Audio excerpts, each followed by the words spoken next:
Madame Dion, bonjour. Vous me recevez à l'École supérieure de commerce de Quimper. Quel est votre parcours de FLE? Ce sera ma première question. Bonjour Monsieur Billière. Eh bien écoutez, je suis une ancienne du FLE puisque j'ai commencé ma vie professionnelle en tant que professeur de français langue étrangère. J'ai été formée à l'université d'Angers. J'étais diplômée et puis je suis partie enseigner dans quelques pays autour du monde avant de revenir en France et puis d'occuper d'autres types de fonctions. Et actuellement, quelle est votre fonction au sein de cet établissement? Eh bien, je suis responsable du pôle ISUGA. Alors, le pôle ISUGA est une formation en commerce international qui est orientée vers les marchés asiatiques. Et voilà, nous formons les étudiants à partir de la première année universitaire jusqu'au bac+5. Des étudiants qui sont extrêmement passionnés et qui se destinent à travailler avec l'Asie ou en Asie. Justement, votre école dispense des cours de FLE et principalement à des publics asiatiques. Je ne me trompe pas.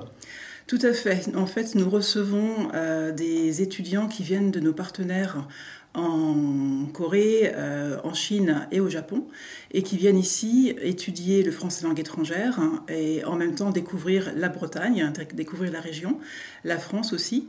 Et puis, selon leur profil, eh bien, ils ont soit des cours de culture, civilisation, soit des cours de commerce international avec nos étudiants français. Et combien d'étudiants étrangers accueillez-vous? Alors c'est assez variable selon les semestres, je dirais entre 20 et 40 étudiants par semestre, selon les semestres. Et ces étudiants ont-ils des attentes particulières? Alors ils sont quelquefois totalement débutants en français. Certains découvrent la France et le français pour la première fois. Et ils sont particulièrement intéressés par la culture, la nourriture, les habitudes qu'ils découvrent ici, et puis le partage avec des étudiants français et des étudiants d'autres pays. Et dans le cadre de ces cours de FLE, y a-t-il des enseignements particuliers compte tenu du profil de votre école qui est tourné vers le commerce et l'entreprise? Eh bien, les cours de français sont des cours de langue générale. On propose également aux étudiants, notamment au semestre de printemps, des sorties. Puisqu'on est une école de commerce, on a un intérêt particulier à leur faire découvrir aussi des entreprises de la région. On propose des visites d'entreprises. Alors, il s'agit souvent par exemple de biscuiterie ou de distillerie pour leur faire découvrir une production locale et puis des méthodes de vente, de communication aussi.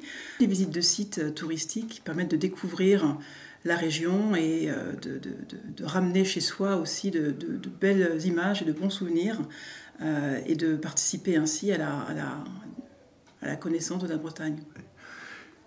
Vous avez bien sûr des professeurs de français langue étrangère.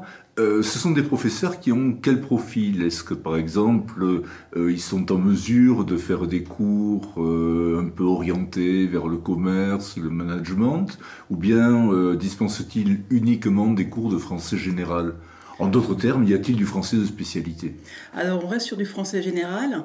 Par contre, c'est vrai que nos enseignants sont expérimentés, sont habitués à l'international et pour beaucoup à l'Asie. Parce qu'ils ont voyagé, parce qu'ils y ont travaillé, et ils ont déjà cette perception, cette connaissance du public qu'ils retrouvent ici en classe. Ça facilite le travail? Ah ben je pense, oui. Et puis ça permet aussi aux étudiants qui ne connaissent pas la France d'être rassurés et de dire ah ben voilà, le professeur connaît quelques mots en japonais ou en coréen et il connaît mon pays. Voilà, c'est aussi une façon de bien les accueillir. Et puis de faciliter quelquefois aussi la compréhension ou les incompréhensions et les malentendus entre les deux. Donc voilà, c'est un outil que l'on a et qui est fort utile. Vos diplômes sont-ils reconnus par l'État? Oui, tout à fait. Donc nous formons nos étudiants en commerce international avec un diplôme Bac+5 de manager du développement d'affaires à l'international, qui est un diplôme reconnu par le ministère du Travail. Et voilà, qui permet aux étudiants ensuite de voguer et puis de travailler dans un domaine de leur choix.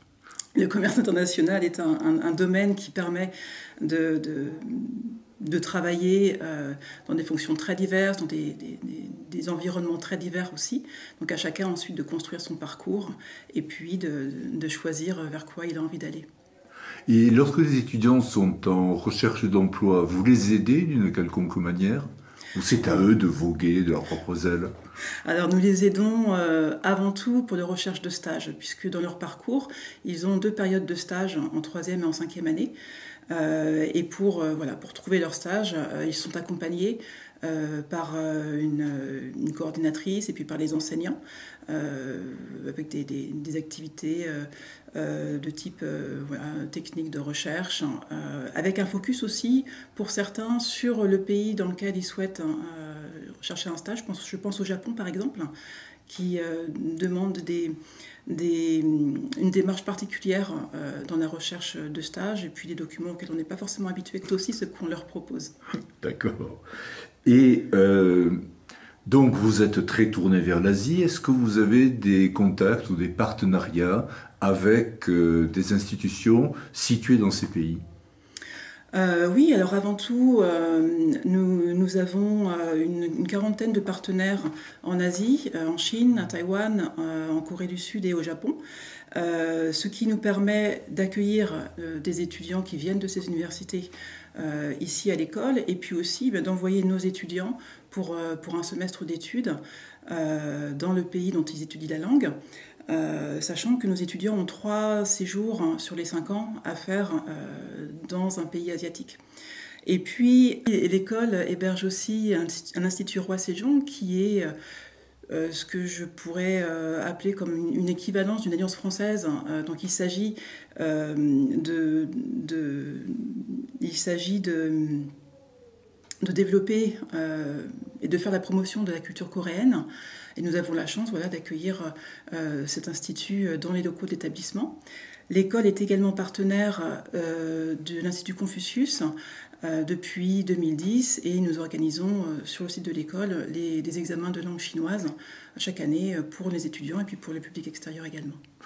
L'une des originalités de votre école est effectivement de dispenser des cours de plusieurs langues asiatiques. Quels sont les étudiants français qui sont intéressés par ce genre de formation? Alors, ce sont des étudiants passionnés par l'Asie, qui arrivent à l'école mais qui ne parlent pas forcément, qui n'ont pas forcément suivi des cours de japonais ou de coréen ou de chinois auparavant, mais qui en tout cas ont l'envie de découvrir et l'envie d'apprendre. Alors ils viennent pour beaucoup de Bretagne, mais pas seulement. On a des étudiants qui viennent de partout en France ou d'ailleurs aussi. Donc nos étudiants sont d'une part intéressés par l'Asie, par les langues, mais aussi par le commerce international.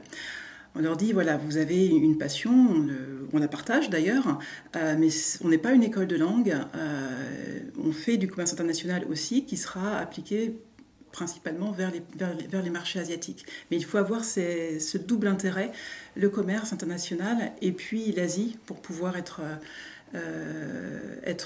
bien dans l'école et puis pour pouvoir construire son projet professionnel. Vos profs sont des spécialistes de langue asiatique. Ce sont tous des natifs? Tout à fait, oui. Nous avons une belle équipe qui réside à Quimper. Et on est très heureux de les avoir pour offrir aux étudiants une qualité de langue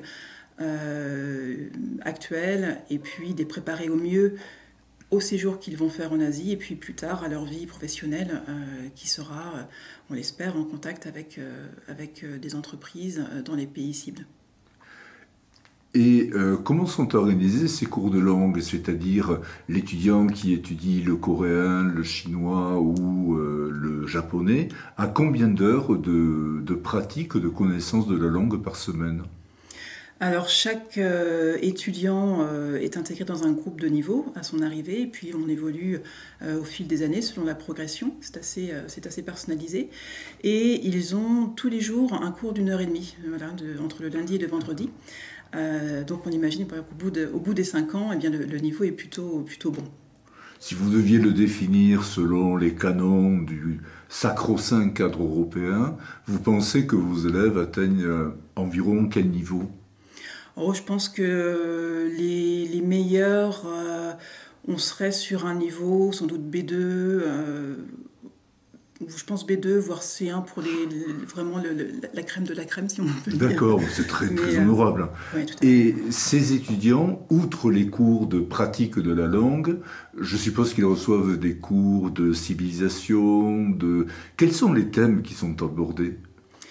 Alors il y a effectivement d'une part les cours de langue et puis il y a d'autres types de cours, par exemple des cours de culture, les cours qui sont orientés plus business vers les pays asiatiques. Et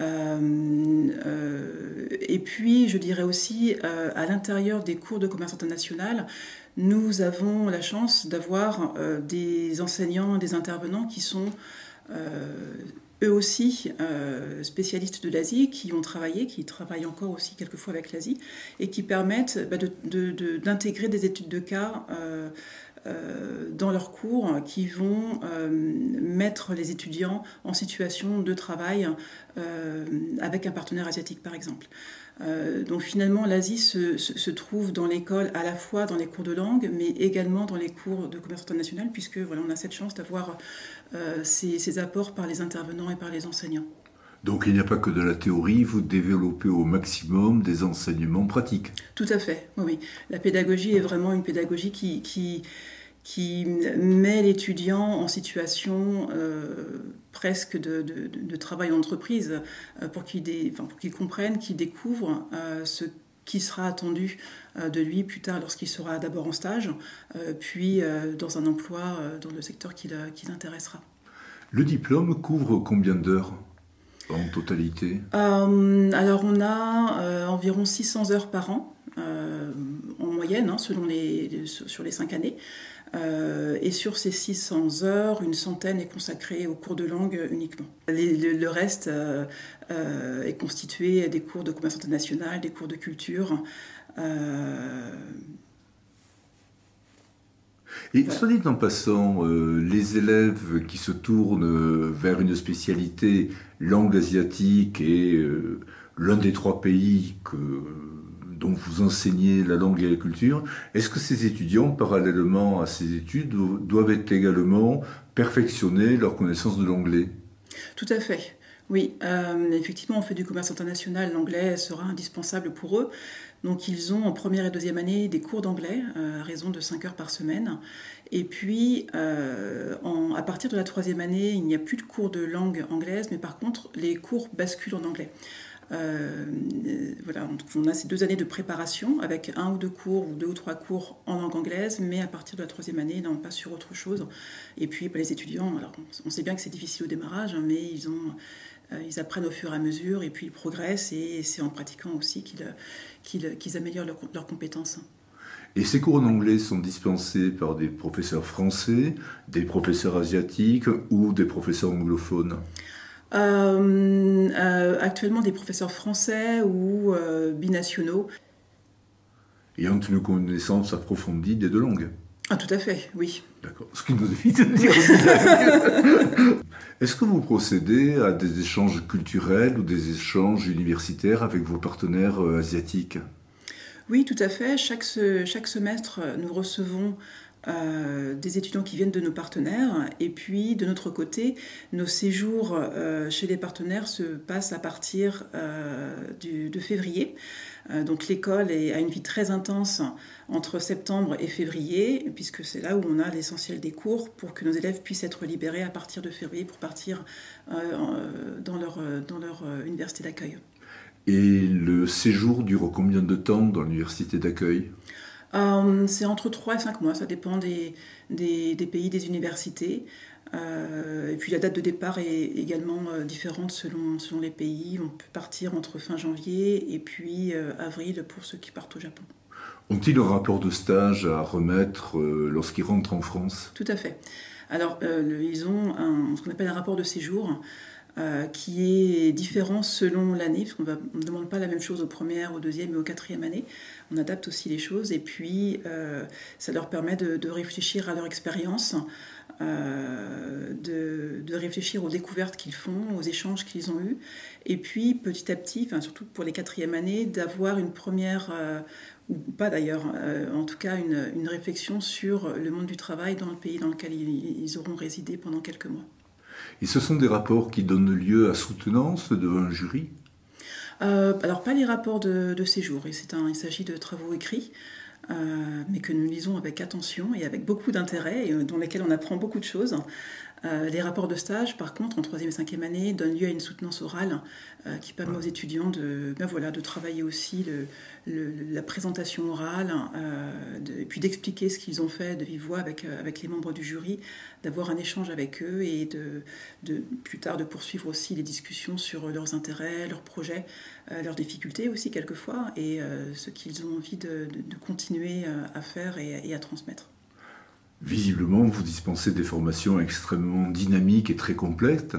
Je vous remercie de m'avoir reçu, Madame Dion, et d'avoir répondu à toutes ces questions avec le sourire et la compétence. Merci beaucoup, Monsieur Billière, j'étais ravie. Et je vous remercie également du temps que vous nous avez accordé et de votre présence dans l'école pour nos étudiants.